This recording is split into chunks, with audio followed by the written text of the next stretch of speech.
Раздвижено во Охрид, траорно во Скопје по владината одлука за тридневен полициски час во главниот град. Десетиците илјади туристи го користеа временскиот прозорец до 16 часот за да се прошетаат во чаршијата, покрај кејот и во стариот дел од градот. Истовремено и неколку тима на пазарниот инспекторат проверуваат дали и колку се почитуваат препораките во кафулињата и рестораните, но и дали хотелите евентуално ги отвориле вратите за туристите кои продолжениот викенд одлучија да го поминат во Охрид. Има големо движење, голема раздвиженост, меѓутоа дали е совест, прав во угостителските објекти многу малку гости седнуваат и тие што седнуваат се придржуваат на протоколите. Вчера немаше хотел да не ги почитува протоколите, значи нема гости во ниту еден, оние вчера што ги проверивме. Денес продолжуваме со екипи појачани од колегите од Скопје и од Тичево и со Министерството за внатрешни работи. Според Ристевски најголем број од туристите имаат станови или куќи во Охрид, но сепак вчера биле откриени неколкумина кои на црно ги издавале своите станови на гости, иако во моментов тоа е најстрого забрането.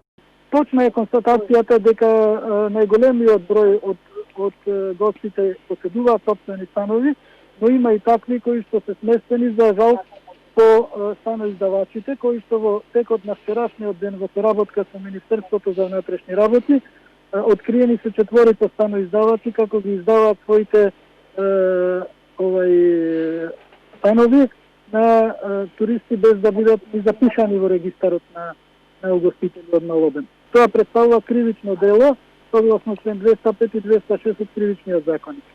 Додека туристите шетаа покрај кејот во општинската зграда заседаваше кризниот штаб, а на состанокот е договорено да продолжат деноноќните контроли на сместувачките капацитети, но и да се подготват капацитетите во локалниот клинички центар поради ризикот прилив на новозаболени, а како превенција одлучено е од понеделник да почне масовна дезинфекција на улиците, јавните површини и зградите во Охрид.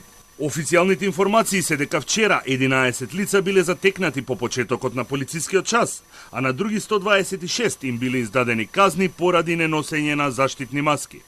Во соработка со Државниот пазарен инспекторат извршена е 61 контрола на угостителски објекти и сместувачки капацитети на подрачјето на СВР Охрид и констатирани се 6 непочитувања. Од кабинетот на министерот Чулев ни соопштија дека се прават проценки и анализи и доколку се утврди потреба, веднаш ќе биде испратено и засилено присуството на униформираната полиција во туристичките центри. Од кабинетот на министерот Чулев ни соопштија дека се прават проценки и анализи и доколку се утврди потреба, веднаш ќе биде испратено и засилено присуството на униформираната полиција во туристичките центри.